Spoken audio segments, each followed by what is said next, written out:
Potrzeba wiary towarzyszy ludziom od zawsze. Wielkie cywilizacje znikały, państwa się rozpadały, a ich bogowie paradoksalnie potrafili żyć dłużej niż same mury i granice. W pamięci, w opowieściach, w zwyczajach. Gdy mówimy o dawnych wierzeniach i bogach, od razu przychodzą nam do głowy gotowe obrazy. Egipt, Grecja, Rzym i sagi północy. Wszyscy znają Zeusa, Jowisza, Atenę, Odyna czy Tora. Szczególnie po tym, jak Marvel ostatnimi czasy rozpromował mitologię nordycką w swoich filmach na cały świat.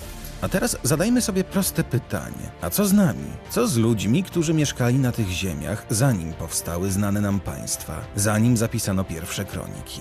Bo Słowianie też mieli swoich opiekunów. Swoje imiona dla sił, które były większe od człowieka, swoją religię i wierzenia, być może mniej znane, ale to nie znaczy, że uboższe. A jedno z tych imion wraca najmocniej. Perun, bóg burzy, gromu, nieba, ale też coś więcej. Symbol porządku, siły i tego momentu, kiedy człowiek patrzy w ciemne chmury i czuje, że świat ma swoją władzę i hierarchię.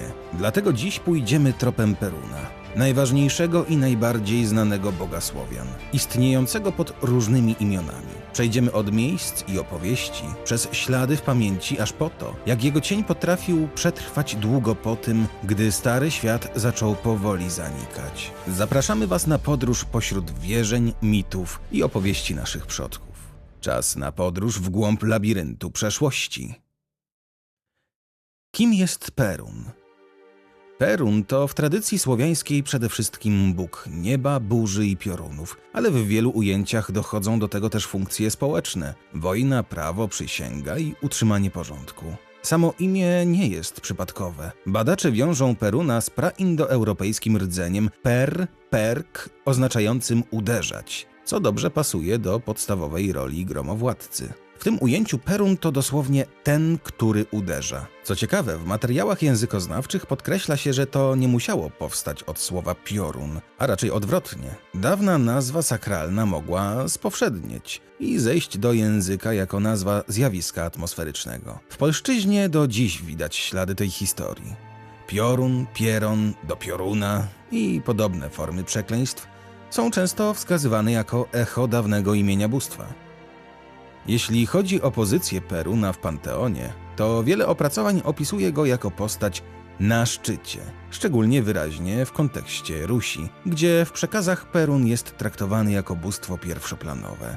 Jednocześnie warto pamiętać o ważnym zastrzeżeniu. Najtwardsze świadectwa kultu Peruna pochodzą z obszaru ruskiego, gdzie chrystianizacja dotarła później niż do nas, a jego powszechność w całej słowiańszczyźnie bywa rekonstruowana pośrednio poprzez język, nazwy miejsc i analogie. I jeszcze jedno.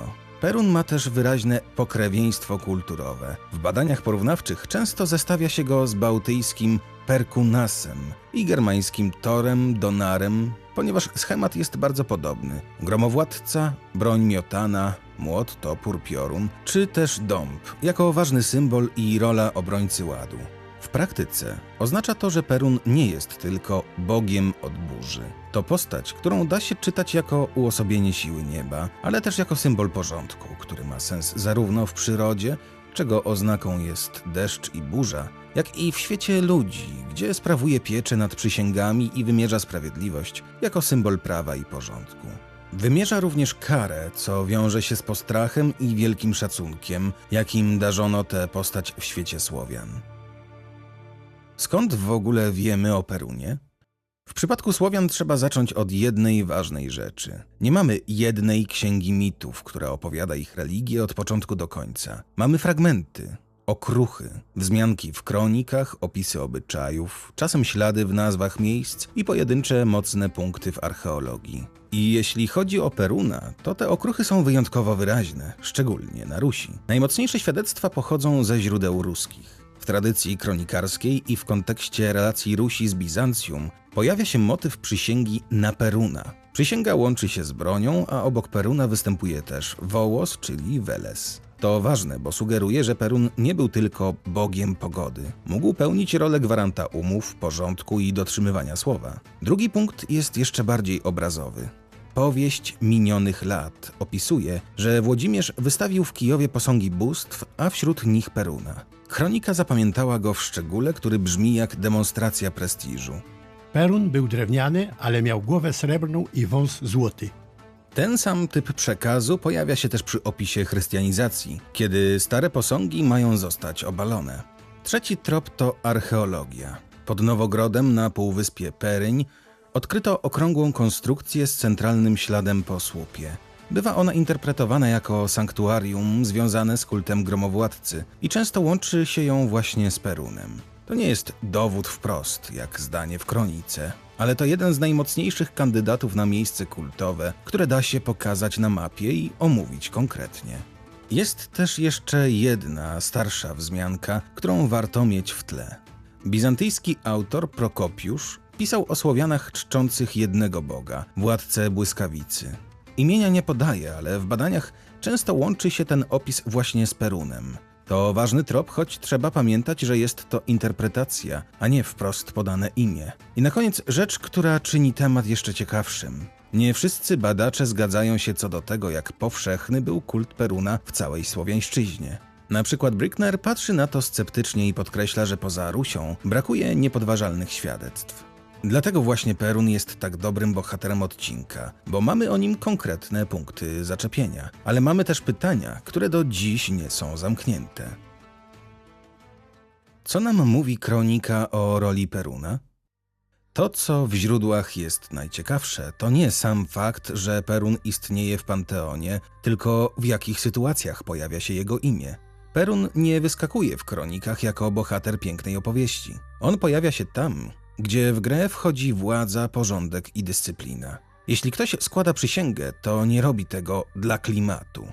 W świecie wczesnego średniowiecza przysięga to narzędzie polityczne. To zabezpieczenie umowy. To sposób, żeby trzymać ludzi w ryzach, kiedy nie masz jeszcze instytucji, które wszystko kontrolują.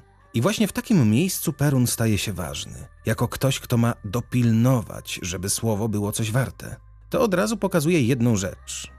Perun w tym obrazie nie jest tylko bogiem od piorunów. On jest od konsekwencji, od tego, że złamanie zasad ma cenę. I teraz spójrzmy na drugi element. Publiczny symbol. Władca pokazuje, komu oddaje rangę najwyższą, stawiając jego wizerunek w centrum i robiąc z tego punkt wspólny dla wszystkich.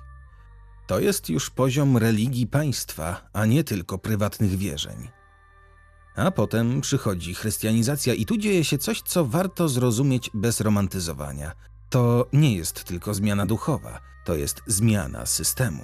I dlatego scena upadku dawnego bóstwa ma znaczenie teatralne. To publiczny komunikat, że stary porządek traci moc, a nowy przejmuje kontrolę nad światem. Również nad tym, co wcześniej należało do Peruna, nad przysięgą, karą i autorytetem. Właśnie w tym miejscu rodzi się pytanie, które będzie wracać przez cały odcinek. Czy Perun był bogiem dla wszystkich w całej Słowiańszczyźnie? Czy szczególnie mocno wyrósł tam, gdzie rodziła się władza oparta na drużynie, wojnie i posłuszeństwie? Bo kronika pokazuje Peruna w roli, która idealnie pasuje do państwa. Ktoś ma pilnować ładu, a łamaniu ładu ma towarzyszyć strach. I to jest dobry moment, żeby przejść do kolejnego kroku. Skoro wiemy, jak Perun działa w świecie władzy i przysięgi, zobaczmy teraz, jak mógł działać w świecie codziennym. Gdzie szukano Peruna? Jeśli mamy zrozumieć, jak ludzie wyobrażali sobie Peruna, to warto na chwilę zapomnieć o posągach i nazwach, a pomyśleć prosto. Gdzie najłatwiej poczuć siłę burzy? Nie w piwnicy, nie w lesie, gdzie wszystko jest zasłonięte, tylko tam, gdzie niebo jest blisko, na wzgórzach, na otwartych przestrzeniach, na skraju lasu. I dlatego w opowieściach o dawnych wierzeniach tak często pojawia się motyw gajów, pojedynczych drzew i miejsc wyniesionych.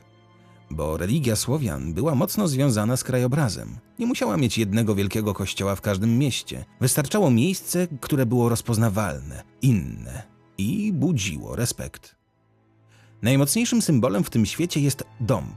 Wysoki, twardy, długowieczny. Drzewo, które wytrzymuje więcej niż inne i które bardzo często bywa trafiane przez piorun. To działa jak idealny znak. Drzewo łączące ziemię z niebem, a nad nim siła, która potrafi je naznaczyć jednym uderzeniem. I teraz ważne. Dla ludzi sprzed 1000 lat uderzenie pioruna nie było tylko fizyką, to było wydarzenie. Ślad po burzy na drzewie, rozłupany pień, spalone miejsce. To wyglądało jak wskazanie palcem, tu zaszło coś większego. Tak rodziła się świętość miejsca. Dlatego kult Peruna mógł być bardziej krajobrazowy niż świątynny. Nie oparty na codziennym rytuale w jednym budynku, tylko na spotkaniu w konkretnym miejscu, na znaku w przyrodzie, na gestach, które miały uspokoić, przebłagać albo po prostu okazać szacunek. I tu dochodzimy do ciekawego wniosku.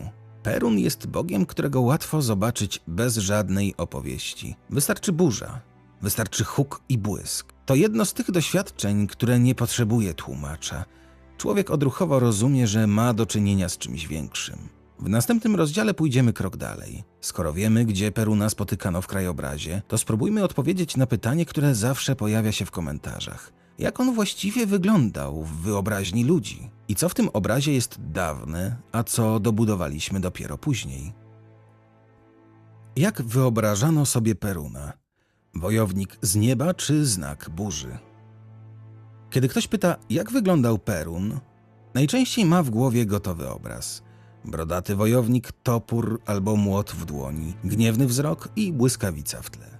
I to jest obraz, który świetnie działa na grafice, tylko że z Perunem jest pewien problem.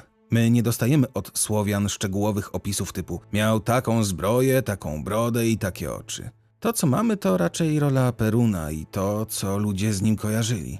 A rola jest jasna. Perun jest związany z siłą nieba, z uderzeniem, z hukiem, z tym, co przychodzi nagle i nie pyta o zgodę. I to już samo w sobie wystarcza, żeby w wyobraźni pojawił się wojownik, bo burza wygląda jak atak. Dlatego w wielu późniejszych przedstawieniach Perun staje się kimś, kto walczy piorunem.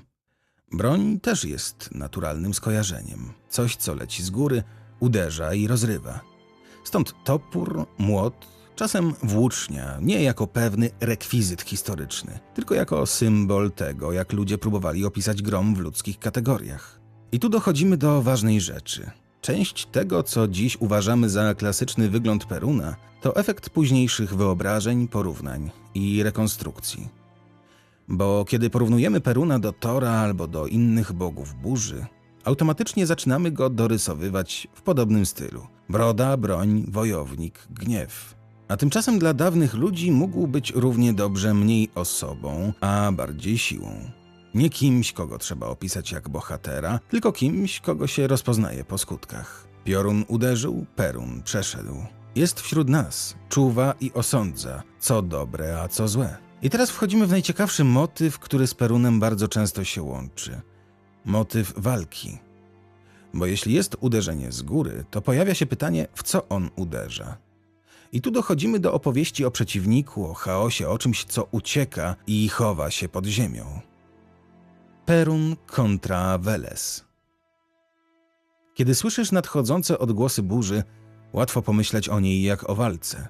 Jest napięcie, jest nagłe uderzenie, jest pościg, jest moment ciszy i kolejne uderzenie, jakby ktoś się do czegoś dobijał. I dokładnie tak interpretowano to zjawisko w czasach Słowian. Burza to walka i pościg. Perun uderza, bo kogoś ściga. W słowiańskich motywach bardzo często obok Peruna pojawia się jego przeciwnik. Postać związana z tym, co na dole, z ziemią, z wodą, z podziemiem, z tym, co śliskie, zmienne i ukryte. W różnych regionach i opowieściach ten przeciwnik przybiera różne imiona i kształty. Czasem jest Velesem, czasem jest żmijem, czasem czymś, co najbardziej przypomina smoka albo węża. Schemat jest prosty i właśnie dlatego tak mocny. Perun jest z góry, przeciwnik jest z dołu. A burza to moment, kiedy na świecie dochodzi do konfrontacji. W tych opowieściach przeciwnik nie stoi jak rycerz na polu bitwy. On ucieka, chowa się, zmienia miejsce. Może schować się pod drzewem, pod kamieniem, w wodzie, na mokradłach, czyli w tym wszystkim, co dla człowieka zawsze było niepewne i niebezpieczne. I tu widać coś bardzo ludzkiego. To jest sposób tłumaczenia, dlaczego pioruny tak często trafiają w drzewa, w samotne punkty w krajobrazie, dlaczego czasem uderzają w miejsce, które wygląda jakby było wskazane. Jakby to nie była przypadkowa energia, tylko pościg za czymś, co próbuje się ukryć. A kiedy burza się kończy i spada deszcz, kiedy powietrze robi się lżejsze, a ziemia dostaje wodę, to też zaczyna mieć sens. Jakby po zwycięstwie wracał porządek. Świat przestaje drżeć. I właśnie dlatego ten motyw przetrwał tak długo. Bo on nie jest tylko ładną legendą. On porządkuje doświadczenie, które znał każdy. Strach przed burzą, ale też ulgę po burzy. i daje temu doświadczeniu strukturę. Góra kontra dół, porządek kontra chaos. Piorunowe kamienie. Wielkie opowieści o bogach są ciekawe, ale najwięcej mówi o wierzeniach coś innego. To, co ludzie robili w domu, kiedy bali się o życie. I tu pojawia się rzecz zaskakująco konkretna. Przez długi czas w różnych częściach słowiańszczyzny wierzono, że po uderzeniu pioruna zostaje coś materialnego. Nie tylko spalona ziemia i rozłupane drzewo, ale też znak, który można znaleźć. Kamień, który ma pochodzić z nieba. Tak zwane piorunowe kamienie albo strzałki piorunowe. Dziś wiemy, że często były to dawne skamieniałości albo naturalne twory, które ludzie znajdowali w ziemi i łączyli z burzą, bo wyglądały niezwykle. Ale dla nich to nie była ciekawostka geologiczna. To był amulet. Taki piorunowy kamień potrafił trafić pod próg domu, pod dach, do skrzyni. Mógł leżeć przy łóżku dziecka. Mógł być trzymany na wszelki wypadek, jakby sam fakt posiadania czegoś związanego z niebem miał chronić przed kolejnym uderzeniem. I znowu to mówi o Perunie więcej niż 10 obrazków z internetu, bo tu widać zwykłą ludzką potrzebę kontroli. Skoro burza może zabrać wszystko, to człowiek chce chociaż jednego – mieć w ręku coś, co da mu poczucie, że nie jest całkiem bezbronny. To jest też moment, w którym Perun przestaje być postacią z opowieści. Staje się częścią codzienności. Nie jako wielki Bóg na wzgórzu, tylko jako coś, co wpływa na decyzje, na zwyczaje, na to, co trzymasz w domu i co przekazujesz dalej. I teraz przechodzimy do kolejnego kroku, bo ten temat ma ciąg dalszy. Jeśli takie rzeczy potrafiły przetrwać w domach i w tradycji, to pytanie brzmi, co stało się z samym Perunem, kiedy oficjalnie nadszedł nowy porządek i nowa religia? Chrystianizacja. Co stało się z Perunem, gdy zmienił się świat? Kiedy wchodzi chrześcijaństwo, nie znika tylko jeden Bóg. Zmienia się cały porządek. Zmienia się sposób tłumaczenia świata i to, kto ma nad nim kontrolę. I właśnie dlatego Perun jest tak ciekawy, bo jego rola była bardzo konkretna. Burza była realnym zagrożeniem. Piorun mógł zabić, spalić dom, zniszczyć plony. Ludzie nie przestali się tego bać tylko dlatego, że zmieniła się religia. Strach i potrzeba ochrony zostały, więc coś musiało zająć miejsce dawnego gromowładcy. W wielu tradycjach ludowych to miejsce zaczęły zajmować postacie chrześcijańskie, kojarzone z ogniem z nieba i grzmotem. Najczęściej mówi się o proroku Eliaszu jako tym, który jedzie po niebie i sprowadza burzę. Czasem pojawiają się też inne postacie, zależnie od regionu. W praktyce działało to tak, że stara funkcja przechodziła na nowe imię, a ludzie dalej robili to, co zawsze, tylko używali innego języka. Ale tu jest ważna rzecz. Nie wszyscy badacze uważają, że to był prosty mechanizm podmiany, że ktoś świadomie powiedział: od dziś zamiast Peruna macie Eliasza. Część widzi to raczej jako naturalny proces. Skoro ludzie potrzebowali kogoś, kto odpowiada za burzę, to w nowej religii też odnaleźli figurę, którą dało się z tym skojarzyć. Warto też pamiętać, że chrystianizacja nie działała jak przełącznik. To nie było tak, że jednego dnia wszyscy wierzą w Peruna, a następnego dnia już tylko w nowych świętych. To był długi proces. W jednych miejscach szybszy, w innych wolniejszy. A przez ten czas stare wyobrażenia mieszały się z nowymi. I tu dochodzimy do ciekawego paradoksu. Nawet jeśli imię Peruna miało zniknąć, to sama potrzeba, którą on uosabiał, zostawała. Ktoś musiał pilnować burzy. Ktoś musiał być odpowiedzią na to, co przychodzi z nieba bez ostrzeżenia. Perun i inni gromowładcy. Jeśli spojrzysz na mapę świata i na historię różnych kultur, szybko zauważysz coś zaskakującego. Prawie wszędzie, gdzie ludzie budowali swoje opowieści o bogach, pojawia się ktoś, kto rządzi burzą. U Skandynawów to Thor, w Grecji Zeus, w dawnych Indiach Indra, u Bałtów Perkunas i teraz Perun u Słowian. Różne imiona, różne opowieści, ale schemat jest podobny. Jest siła z nieba, która potrafi uderzyć, ukarać, pokonać przeciwnika i przywrócić porządek. To nie musi oznaczać, że wszystkie te bóstwa są tym samym, tylko pod inną nazwą. Raczej pokazuje coś bardziej ludzkiego. Burza była jednym z najbardziej spektakularnych i przerażających zjawisk, jakie znał człowiek. Nie dało się jej kontrolować, nie dało się z nią negocjować, a kiedy trafiała, zostawiała po sobie ślad. Dlatego wiele kultur zrobiło z burzy coś więcej niż pogodę. Zrobiło z niej znak, narzędzie kary, dowód, że świat ma zasady. I wtedy pojawia się gromowładca. W tym zestawieniu Perun wypada bardzo logicznie. Pasuje do tego samego ludzkiego doświadczenia. Kiedy patrzysz w niebo i czujesz, że jesteś mały, zaczynasz myśleć o sile, która jest ponad tobą, a potem próbujesz ją nazwać, opisać, oswoić. I jest jeszcze jedna rzecz, która łączy tych gromowładców. W wielu kulturach to nie są bogowie delikatni. To są bogowie, których się szanuje i których się trochę boi. Często mają coś wspólnego z prawem, przysięgą, władzą. Bo jeśli ktoś ma uderzać z nieba, to w wyobraźni ludzi nie uderza przypadkiem. Uderza, bo ktoś na to zasłużył, albo bo świat trzeba naprawić. No i właśnie dlatego Perun jest tak dobrym bohaterem odcinka. Nie dlatego, że jest egzotyczny, tylko dlatego, że pokazuje coś wspólnego dla ludzi z różnych stron świata. Czy Perun był bogiem wszystkich Słowian? No i dochodzimy do pytania, które zawsze wraca, gdy zaczyna się mówić o słowiańskich bogach. Czy Perun był bogiem całej Słowiańszczyzny, czczonym od Bałtyku po Bałkany, tylko pod różnymi imionami? Czy raczej postacią, która najmocniej wybrzmiała tam, gdzie mamy najwięcej śladów i zapisów? Bo z jednej strony Perun brzmi jak ktoś, kto pasuje wszędzie. Burze są wszędzie. Strach przed piorunem jest wszędzie. A do tego podobni gromowładcy pojawiają się w innych kulturach, więc łatwo uznać, że u Słowian musiało być tak samo. Z drugiej strony jest coś, czego nie da się obejść. Najmocniejsze, najbardziej konkretne świadectwa dotyczące Peruna pochodzą z obszaru Rusi. I to tam widać go wyraźnie na styku religii i władzy. To tam pojawia się najwięcej twardych punktów zaczepienia. Dlatego część badaczy podchodzi do tematu ostrożnie. Wskazują, że poza tym obszarem o wiele trudniej o równie jednoznaczne dowody. A jeśli mamy tylko echo w języku albo podobne motywy w opowieściach, to trzeba uważać, żeby nie zrobić z tego zbyt prostej mapy. I tutaj zostawiamy tobie to pytanie, bo to jest uczciwe i ciekawe. Co wydaje ci się bardziej prawdopodobne? Że Perun był główną postacią w religii wielu słowiańskich grup, tylko różnie nazywaną i różnie czczoną? Czy że Perun stał się symbolem szerzej dopiero później, bo akurat jego imię najgłośniej wybrzmiało w źródłach, które do nas dotarły? To jest jeden z tych tematów, gdzie warto nie mieć jednej gotowej odpowiedzi, bo sama niepewność też jest częścią historii. Pokazuje, jak niewiele okruchów potrafi przetrwać 1000 lat. Dlaczego Perun wciąż do nas wraca? I teraz najważniejsze, co warto zabrać z tego odcinka. Perun nie jest ciekawy tylko dlatego, że był bogiem burzy. Jest ciekawy, bo prowadzi nas prosto do tego, jak myśleli ludzie sprzed 1000 lat. Po pierwsze, Perun to ślad Starego Świata, w którym natura była czymś realnym i groźnym. Burza nie była tematem do rozmowy, tylko wydarzeniem, które mogło odebrać dorobek życia w jedną noc.